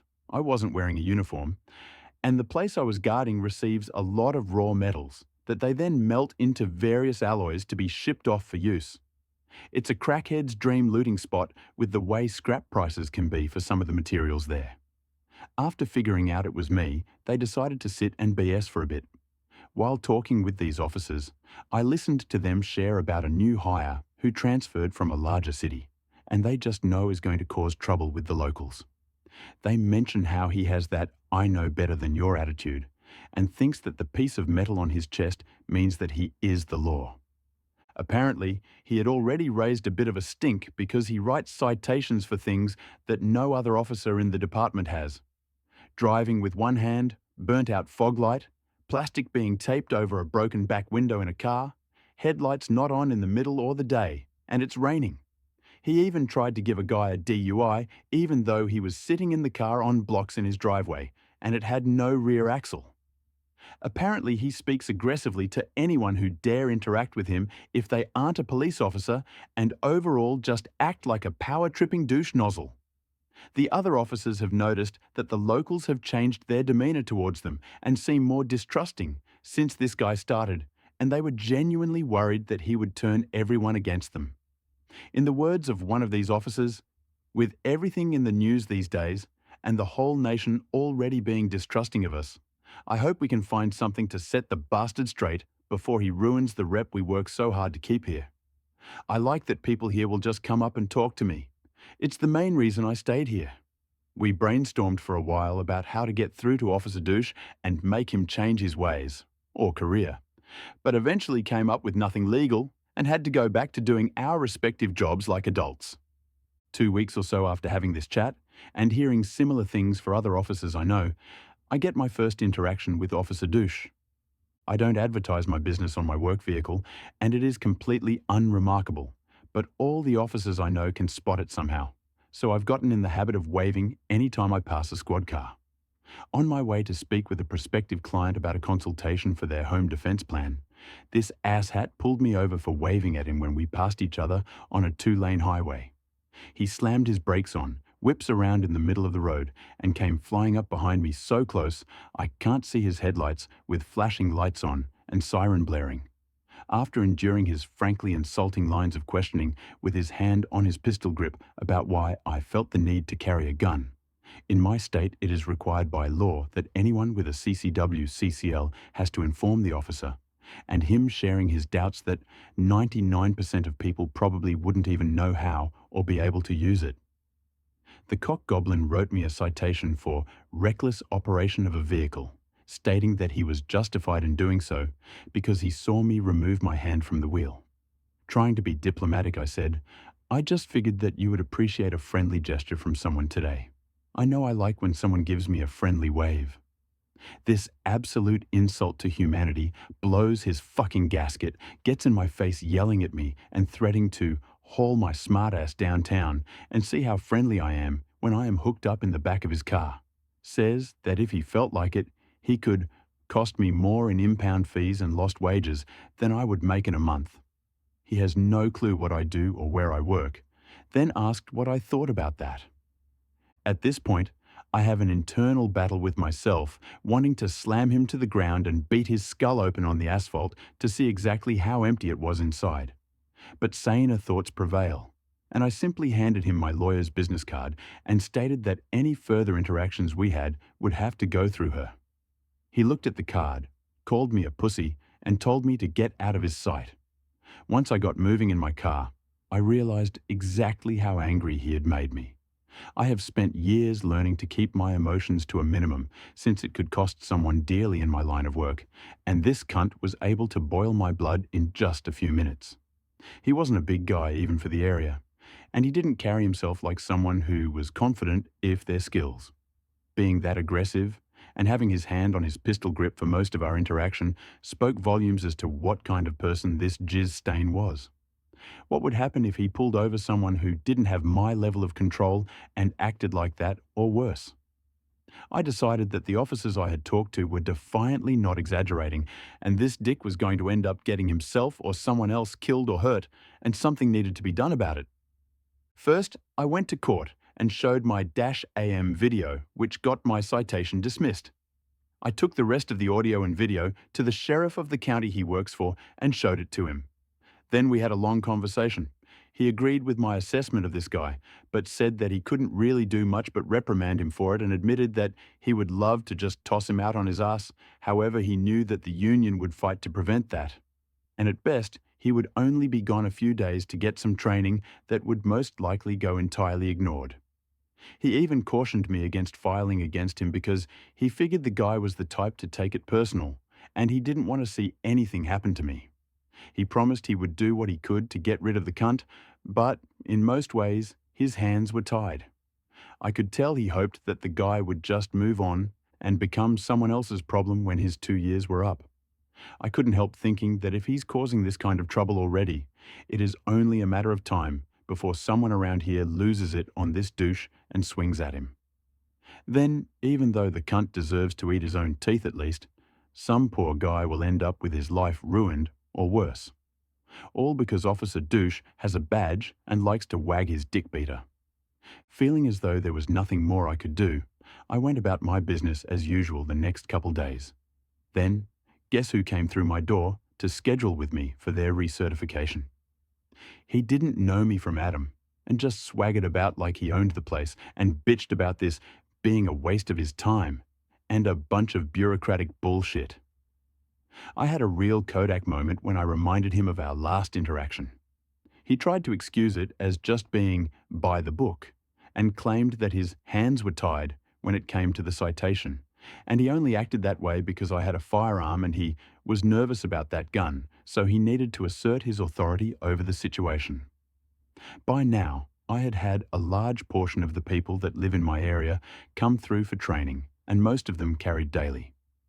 Fuckstick just confirmed my fears for me, and I was going to do what only I could to lay those fears to rest. Queer pro-revenge mode. Already forming a plan, I told him that I understood completely, and that I operate that way as well. Not even processing how that could affect him, the dipshit seemed glad to hear that, and we sat down to get his paperwork started. The whole time we're doing this, he is bragging and talking about how good a shot he is, and that he looks forward to the day someone wants to fuck around and find out with him. Hearing the way he thinks made me both sick and angry. Yes, I carry a gun for self-defense, but I hope that I never have to use it. I spent years learning other techniques to lessen that chance after having to draw it once, and built a career teaching others what I have learned. After getting all the paperwork sorted and scheduling a time and date, he asked if he could use my range to get some practice shots in. I even waived my range fee just to see this POS shoot. After going over the range rules, I ran him out at target at 10 yards and signaled the lane hot. He fired all 17 rounds out of his mag at a rapid pace and only managed to hit 5 on the target, only one of which was center mass. He repeated this 4 more times at varying distances, and his best score ended up being at 5 yards out with only 10 shots on target, of which 4 were center mass. I suggested he slow up his cadence a bit and asked if he wanted my advice. He told me he's forgot more than I ever knew and to shut my mouth. So I did. Then he proceeded to run it out to 10 yards and shoot one at a time at a slow pace I usually only see from first-timers, and didn't get a single hit center mass. After seeing the 13-year-old girl a few lanes down from him load up and absolutely drill headshots at 15 yards with my rangemaster instructing her, he made some excuse about needing his sights adjusted, then packed up, and the brainless cunt nugget left thinking we were all buddy-buddy a few minutes later. The state certifications are a bit simple, so when I started doing this, I met with local union lawyers, training officers, and some reps for our area, and we came up with a standard that surpasses the minimum state requirements, which they in turn used to negotiate better benefits. So everyone wins. The standards we decided on not only test for accuracy, but also introduces a bit of real-world problems that the officers have to contend with. The first is done in full duty gear with both hands on the gun at 10 yards. After running 25 yards, within 2 minutes, you have to be able to draw your gun from crouched cover, fire 10 rounds, reload a magazine loaded by me with a false round randomly placed in it to cause a malfunction, clear that malfunction and get 10 more rounds on target from standing cover. The second is the same drill in reverse, but done with only one hand on the gun and in under 3 minutes. In both of these drills, 15 of the 20 shots must be within the narrate ring of the target and all rounds must hit the target. And the third is a dot torture drill that must be cleared at 90% within 10 minutes, and you have 3 attempts at it. It doesn't sound too tough if you are an avid shooter, but trust me, under pressure, with your job in the balance, it can be rough. See, the policy around here is that the county pays for your first test, and if an officer fails to recertify, then they either choose 2 weeks unpaid leave or sit at the office and do paperwork at reduced pay for 2 weeks, then they have to pay out of pocket to try again. Of course, it is encouraged that they come to me for help, but being that I am not a charity, some choose to practice on their own, which is fine. If they fail a second time, the sheriff can cut them loose without any issues from the union, and the officer has to wait 1 year to even be considered for rehire or relocate to a different area that doesn't have these standards, or the sheriff orders them to come to my training, and I work with them until we know they will pass. After that second failure, the officer's job lies entirely in the hands of their boss. Being that these tests are a bit tasking for most shooters, and even though I log way more range time than any officer I know, helps when you own the range, and can still occasionally fail the dot torture drill, I will show mercy for most of them if they seem like a decent person who is just out of practice or nervous, and not be an ass when it comes to scoring if they are close to a failing score. Counting line breaks as hits when I don't have to, forgetting to hit the stopwatch button if their cadence is just a second or two slow. I decided the moment he signed the papers that there would be no such mercy for this douche nozzle. I fully expected for him to burn though ammo practicing at home after his last performance, and while I doubted anything was actually wrong with his sights, I wasn't willing to risk being wrong there when I had such a golden opportunity to do some true community service. I even bought a new set of digital calipers, deciding that if he was so much as 1/10 of an inch off on any shot placements at the line, I would mark them as a miss and prove I was just going by the book. My mind was made up that since I couldn't get this guy off the force completely, I would go by the book and at least get him off of any that were close to the people around me, and he would have to pre-form like an absolute pro to avoid it. The day finally comes where he is to test, and he shows up wearing shorts and a tap-out t-shirt with only his gun and duty belt emptied of everything else. No vest, no range bag, no radio, no eye or ear protection, no cuffs, OC spray or taser. Not a damn thing that he knew he was supposed to have. After pointing these issues out, He huffs and says, "I brought everything that is important. Let's just get this shit over with." Mind you, I could have failed him right then and there for non-compliance. I had a copy of his signature on the paperwork stating he owned all required gear and would bring it with him for the test, and that he would be dressed to listed standards on testing day. But that just wouldn't have been satisfying enough for me. I wanted to make absolutely sure that anyone who looked into it would see that he himself was the failure, that this loud-mouthed bolstering piss stain wasn't fit to the standards of his peers, and his mother should have swallowed him 25 years ago and done society a favor. Not that he failed due to circumstantial or bureaucratic bullshit beyond his control. I let the clothing slide and loaned him some rental safety gear, which he bitched about wearing but eventually put on. After getting it all sorted and noting all this in his chart, I let him take his test, and damn nit am I glad that I did. If he hadn't made me see him for the fated piece of shit he is, I would have felt sad for him. As it stands, I worried I may develop muscle issues from holding back my grin. He failed the first test immediately due to sheer ineptitude. When the buzzer sounded, first he tripped over his own feet and ate the ground face first. Full scorpion. Then, after getting up and continuing while drawing from crouch, he somehow managed to catch his front sight or barrel on his holster opening and sent his gun tumbling through the dirt, then fell over when he tried to lean over to get it. Losing control of the firearm is an instant test stop, so I sounded the buzzer. Holding back laughter and putting on my plate carrier instead of just a level 3 vest, in case the fool fired a random round my way, I gave him a second chance, even though I already had what I needed. Mostly because I wanted to have irrefutable proof he failed on his skills and not on accidental circumstances. While he managed to keep hold of it this time, he struggled to clear the misfire, costing him too much time for his slow cadence earlier, and only 2 shots were in the narrate, and 4 completely missed the target. For the first time ever for me, someone had failed the first test on all 3 metrics. I have had people come to me for the first time they held a gun, or with a legitimate fear of guns, who could outperform this arrogant twat waffle. After listening to him try to make excuses, bitch, demand, and then beg for me to give him another chance, I told him that I couldn't, and he failed. That my report was getting sent in, and he would have to talk to his training officer, and we could go from there. He exploded in anger and started calling me anything he could think of, claiming I was only doing this because of the ticket he gave me, part of why I wanted so much proof, and cursing me in some honestly creative ways while slamming his fist into my wall like a petulant tween and telling me that he was going to make sure you all regret this, while pointing at me and my staff in the other room. By now, a couple of my regulars, my range master, and the local brass goblin have all made it over to watch through the window and listen to the exchange.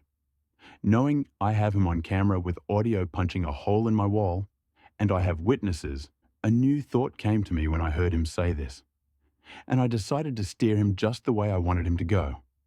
All I had to do was ask if what he said was a threat, and the dipshit responded with, "You bet your fucking ass it is," and, to my surprise, reached out to give me a shove. I sidestepped him, and he stumbled past, which pissed him off even further.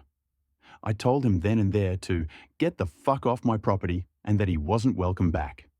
I looked this sack of shit straight in the eye and informed him that he just sealed his fate, since now he would have to beg to be sent to the other facility, and I would make certain my report recommended he never work as an officer again, and should they ignore my advice, I would be raising my prices to better reflect the training they get here. He then decides to spit at me and swing a punch this time. Not one to miss an opportunity, and easily outweighing him by 50-60 Olympies, I raised my guard, and the moment his arm made contact with mine, I used his momentum and my muscle to send him over my shoulder and directly into the ground with all I could muster. I channeled my ancestors and the ancient gods of their homeland into that throw, fully intending to leave a Wile E. Coyote-esque crater in my floor. Rolling him to his back and sitting atop him in full mount position, I watched a want-to-be badass try to remember how to breathe after meeting the ground that hard, and immediately cry like a bitch, beg for his life, when he looked past me to see my rangemaster, 310 LB66, tattered up retired Marine turned bodybuilder. With our less lethal training shotgun, the gun is bright green, kinda unmistakable as less lethal, in one hand, leveled to Officer Bitchmade's head, and his phone in the other, already talking to the cunt's boss. Apparently, my rangemaster had been watching everything from his office on the security feed, and when Officer Douche started punching the walls, my boy immediately picked up the phone and called the sheriff, grabbing the shotgun on his way out the door to us. When all was said and done, I got to watch him get hauled off my property by his boss, in cuffs, and read his rights since, yes, I will be pressing charges. He assaulted me, threatened me and my employees, and damaged my property. And I had all the evidence I need to prove it. Later, when I asked my rangemaster why he had brought the gun into play, since the guy wasn't really a threat, he reluctantly told me he had brought it for me.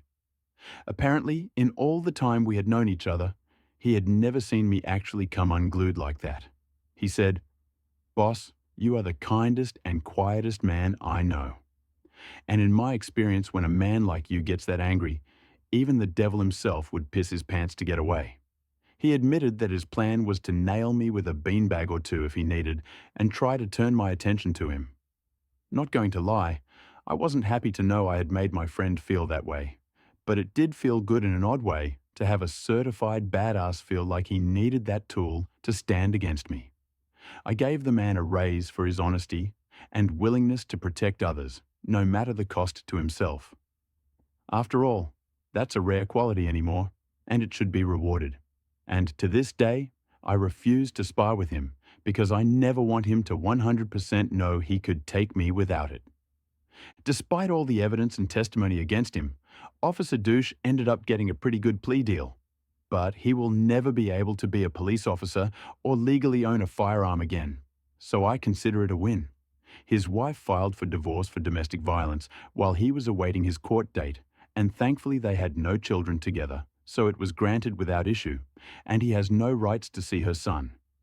He moved away immediately after his hearing, and last I had heard, he makes minimum wage working at a gas station somewhere up north. TL. DR.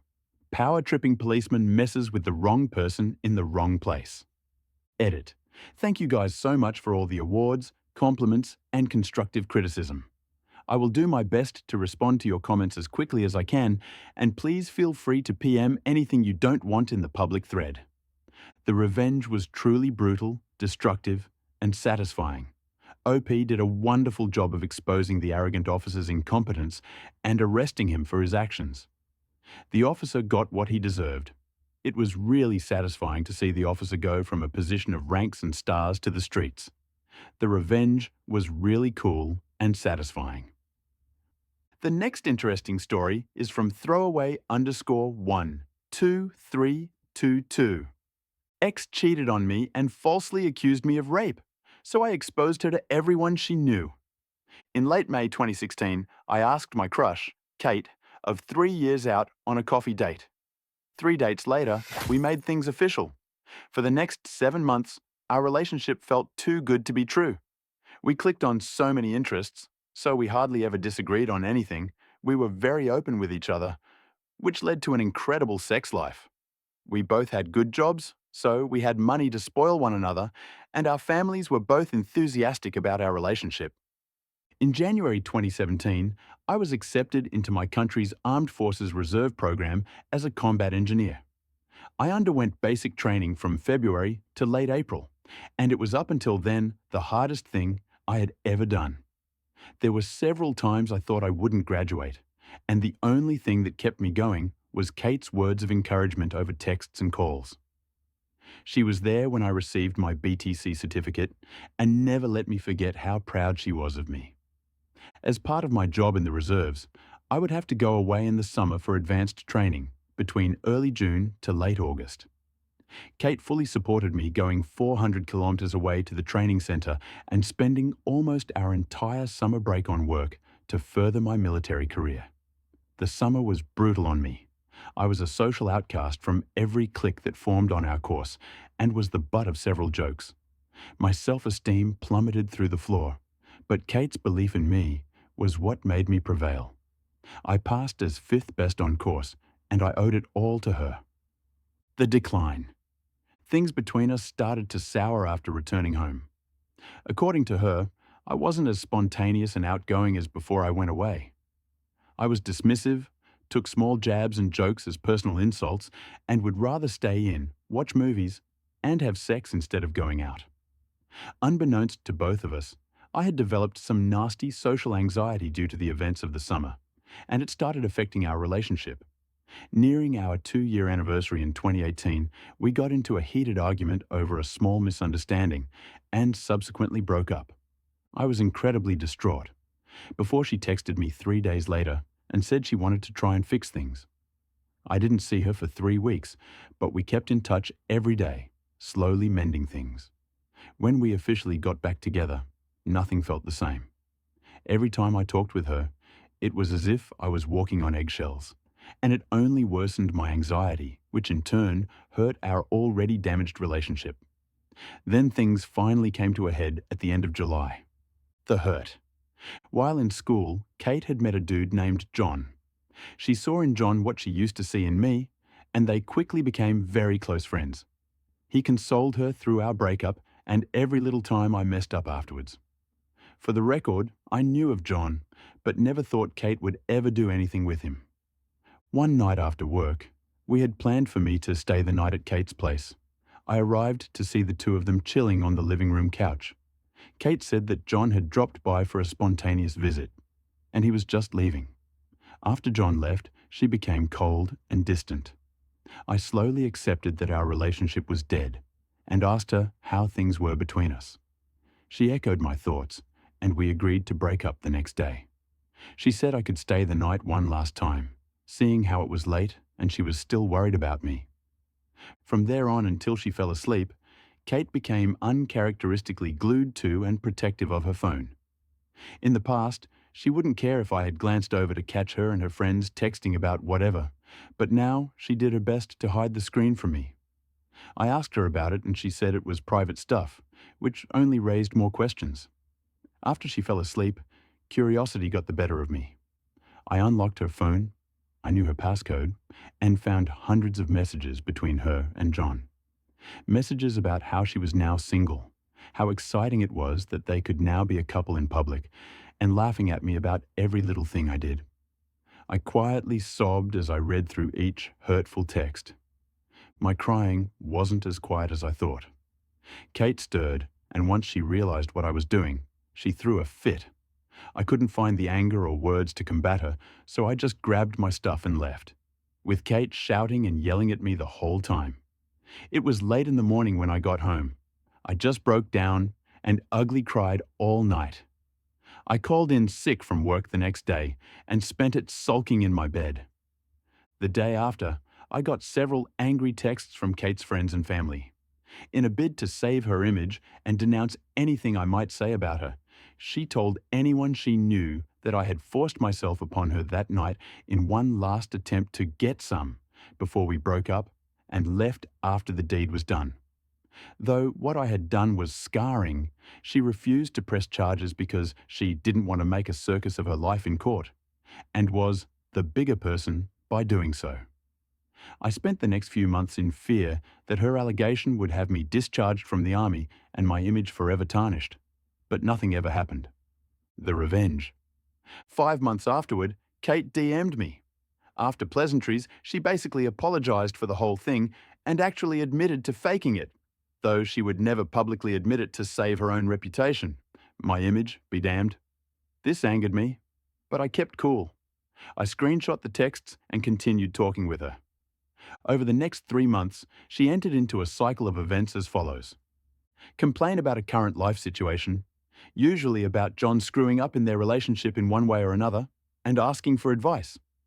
Lamenting our relationship, how I never screwed up like John did, how she wished we could go back to the way things were, blah blah blah.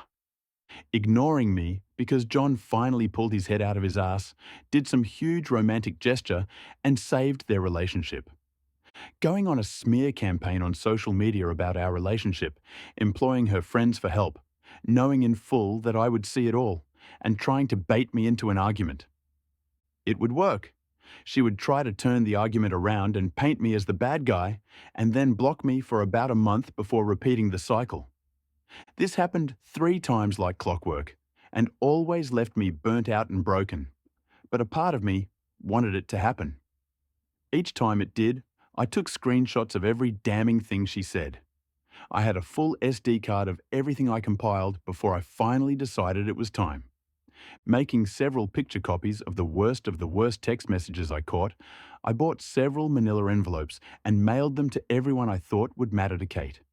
Her parents, grandparents, extended family she was super close with, best friends, work boss, co-workers, teachers, whoever I could find a mailing address for. I made sure that anyone getting the envelope would know that the texts were between me and Kate and sent them off. Within 3 weeks, I got results. Some of the people who messaged me to shame and insult me before now apologized for their words. My favorite was from her own parents, who went on to say that they were deeply sorry about their daughter's behavior, how they raised her to be better than how she acted, and to please not pursue any legal actions. The thought had crossed my mind, but I didn't have the money nor the mental fortitude to fight a legal battle. I told them I'd think about it, and that they'd be the first to know besides Kate if I did. Kate sent me some texts as well, with things like, "How could you betray my trust like that?" or "You ruined my life, you bastard." I didn't reply. I just read every angry text that flew in with a satisfied grin and then blocked her when they stopped.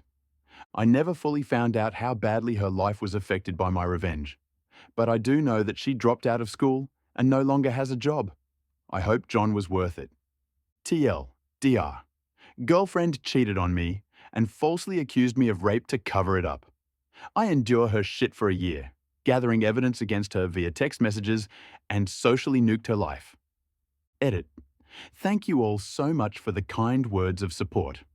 A lot of people have been worrying about my mental state, so I thought I'd relieve those worries. I've been seeing a therapist for 3 months now and have made significant progress. I can't begin to explain how much I owe her for helping me regain some semblance of normalcy in my life. The revenge was brutal and satisfying. Kate's accusations finally backfired when OP exposed her with evidence to all people who matter to Kate. It was very cool to see Kate losing her job and getting her social life ruined. People like Kate deserve more than what OP did. BTW, the revenge was masterclass. Very interesting pro-revenge Reddit story from Queen of Cupcake.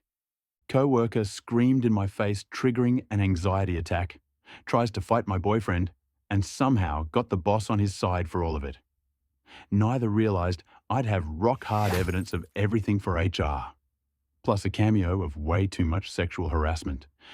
This story takes place a few years ago when I was working security for a baseball park. I wasn't one of the security guards checking bags or showing people seats though, game day security. My department was 24-hour security, handling mostly guarding restricted areas, watching cameras, and keeping an eye out for the emergencies in the park. Both departments have their own boss, with one boss above them overseeing security in general. It was a really cool job, especially considering how beautiful the park was.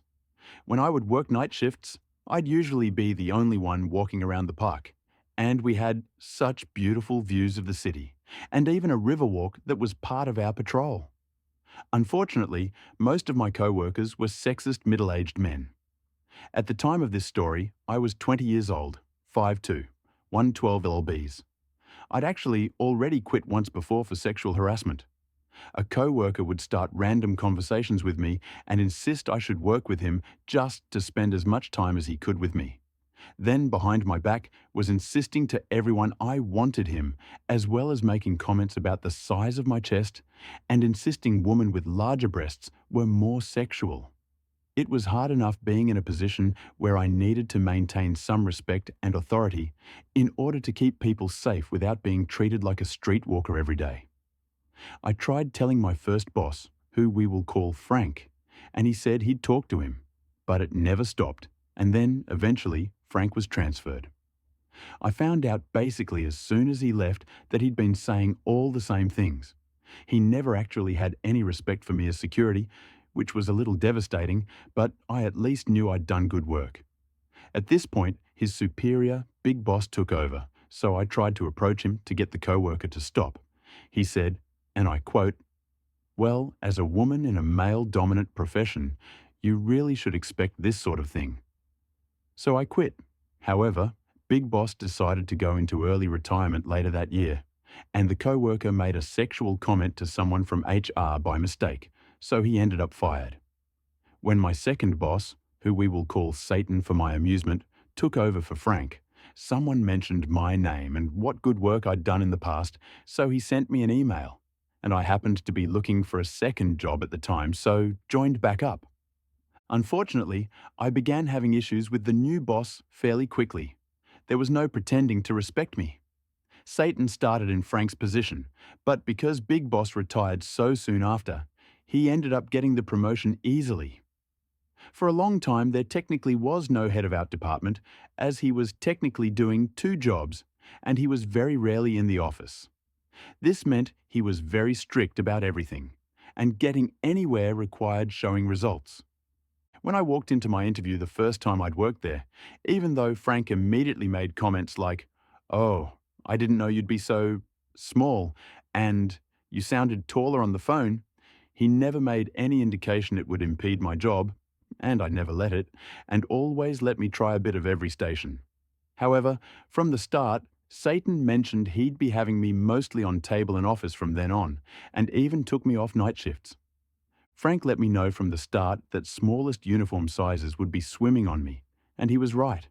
The shirt went to my knees, and I had to tuck it in. The pants had to be hemmed 5 inches, and I had to buy my own shoes and belt because the provided ones didn't fit. He was understanding of this, even when my small size meant the shoes I was wearing were a pair of all-black non-slip child sneakers, because it was hard for me to find non-slip shoes in my size. And my belt was green because my waist was so small the only belt I had that would fit was a fashion belt with holes along the entire length for one size fits all. Satan tried to make me wear shoes 2 sizes too big for me on the first day, insisting I needed to wear the uniform. He tried to make me wear the belt too, but my pants were literally falling off my body. There was just no way possible to use any belt in the building but my green one. Eventually, he had to just accept that I'd have to stay in the black shoes. But he insisted I needed to buy a sturdy black leather belt, because it was part of the uniform. I'd already had to buy shoes for this job the first time I was hired, and considering the entire uniform was to be provided, I was a little sick of it, and just told him I'd get to it when I had the money. Partway through the season, I'd done a bunch of office work above my station to prove myself to Satan and gotten his permission to take over watching early entrance before the baseball games. This was an area of the park closed off to anyone without special privileges like season ticket holders or certain events and ticket tiers. Even though my department had to send someone down to guard that area, scanning people's passes to make sure they could only go in if they were allowed, it was technically run by the game day security. This is where things get odd. To this day, I don't know why, but at one point, a game day security guard came over and told me they were opening the early access point to everyone in the park a half an hour early. Now, this wasn't actually uncommon, as just about any day with a small enough crowd, they'd open it like that. The odd part of it is, it wasn't true. However, I had no way of knowing that, and no reason to question it. I returned to the office and walked face first into a crap storm. Craphead, a random coworker of equal rank, was already ranting before I entered the room. I'm not one for confrontation and prefer to settle things as quickly and calmly as possible, so I wasn't actually triggered just yet, simply walking over to see what was wrong so we could sort this out. Now, when I got closer and he was suddenly in my face, meanwhile this man is more than 6 feet tall. Yeah, anxiety started rising a bit. Craphead. Who told you could leave early access? Me. I don't know. Craphead. You don't know? It wasn't me. It wasn't him. Gesturing to Satan. Who did it? No one. Me. At the same time. I don't know. I don't know. Craphead. You don't know. Oh, so there was someone, said mockingly, and I just now realize he actually thinks I just left my post. Me. Yes. A game day came over and told me they were closing it early. Craphead. What game day? Was it a supervisor? If it wasn't a supervisor, you shouldn't have listened. Screaming in my face now, getting louder, then looks at the screen. Look, there's another one getting in. And another. And another. Oh, look, they're having a big old party at early access. Proceeds to start screaming at the top of his lungs directly in my face about how people spend good money on season tickets. Now this is the part where I broke down into shaking sobs and had to sprint to the bathroom. I'd like to say I made it to the toilet, but I did not. I try not to let it affect my work, but I actually have PTSD, anxiety, depression, and social anxiety from years of physical, mental, and emotional abuse from by-stepmother, as well as abandonment issues and just a whole bunch of crap. My parents were just in general all messed up people who took advantage of me, however possible, and seriously screwed up my head. Because my issues were caused by abuse and not a traumatic experience, my triggers are a little different. Fireworks or even an armed gunman didn't trigger me, but I can't take someone screaming in my face. I was shaking and having trouble breathing, so ended up calling boyfriend to take me home. Satan tried calling me back on my radio, saying something about not making a scene and security officers needing to maintain a level of composure. Meanwhile, the two other co-workers who had been in the room during what happened were texting me trying to make sure I was all right and just completely appalled at everything they had just witnessed and were still witnessing. The next day, I was scheduled to work a night shift with Craphead, meaning we'd be the only two people in the entire building all night. Before that, I wanted to make it very clear that him yelling at me was not okay, and that mistakes should be dealt with calmly and by my boss, not by an equal co-worker screaming in my face. That said, I still had my size to consider, and was afraid he wouldn't take me seriously. I asked boyfriend if he could come in with me before my shift, but just to mediate if needed. We arrived 10 minutes early. When you first enter from the security door, it opens into a lobby. A window looks into the security office, and it is this window I approached to talk to Craphead. Boyfriend came in behind me, standing a few feet away. He wasn't anywhere near the window, and we never left the lobby. My shift hadn't started, and civilians were allowed in this area, as it was actually where they would need to go, if they needed something from the building at this time anyways. But here is how this went. Craphead looks up to see who walked in, sees boyfriend walking behind me and frowns. What are you doing here? Me? He's my boyfriend. Craphead. Eyes went wide. Get out. Me. What? No. Craphead. No. You. Get out. Points to my boyfriend and the door. You think you're just gonna come in here like this? Me. Craphead. Stop. He's just here so I can talk. Craphead. Shut up. What the hell do you think you're doing, bringing him in like this? Boyfriend. Hey, don't talk to her like that. Craphead. Oh, you want to go? You want to go? Let's go. Stands up and starts coming around to leave the office, which is a very long walk from the window to the door. Yeah, we were done with that bull crap. Boyfriend and I were already almost at the door by the time he came out, yelling about how he was banned and never allowed inside the building again, for us to get out, etc. I sent my boss a long text recounting the events, then went home and got some sleep. The next day, I had an afternoon shift. I had already planned on talking to Satan, so it was a relief when I was called into his office. I didn't expect to get scolded. This man gave me a verbal warning for walking out on my shift, like I wasn't being screamed at to leave. When I pointed that out, he claimed Craphead was only telling boyfriend to leave, and about how he'd already gotten a text saying what happened before he got mine, and that's when it clicked. Craphead got to Satan about the incident first, so my recount didn't matter. He even tried acting like my boyfriend was actually banned. Despite the act, I'm part of the department that would handle that, so I know the proceedings and all the information that needs gathered. This man didn't care about the truth. He cared about sweeping any issue under any rug as fast as possible, and to him, I was just a ball of little issues. So I sat there nodding my head like a good little soldier and waited. And then finally, after one more request to buy a black belt ASAP, he sent me out. I immediately went to the office, checked who was on night shift, seeing it was a co-worker we will call Snake and someone else. Then asked the someone else if I could switch. They said yes, and my plan was set. That night, I told Snake he could take the first patrol.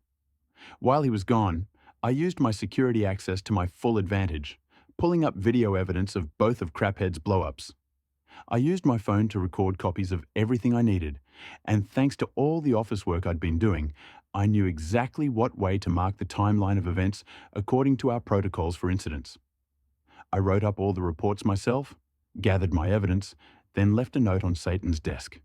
By the time Snake came back, I was completely done and ready to expose the truth and get justice. I went on my own first patrol, making sure to take plenty of pictures and video for myself to remember every inch of the park. Once again, I returned to the office and cycled with Snake, sending him on his patrol after we'd chatted for a minute. When he left, I noticed he's been using the office phone, which wasn't unusual or against the rules, but made me curious of a few things. When I went into the text messages from the previous night, sure enough, Craphead had contacted Satan from that phone.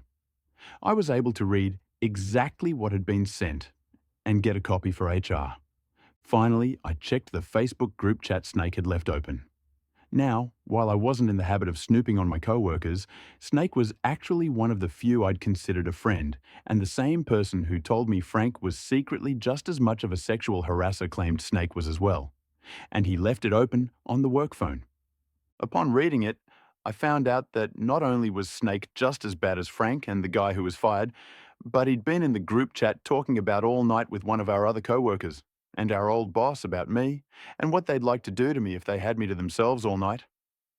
I quickly took screenshots, even though it was his private Facebook, because he was doing it on the work phone. I figured he'd still get in trouble, sent them to myself, then deleted the evidence.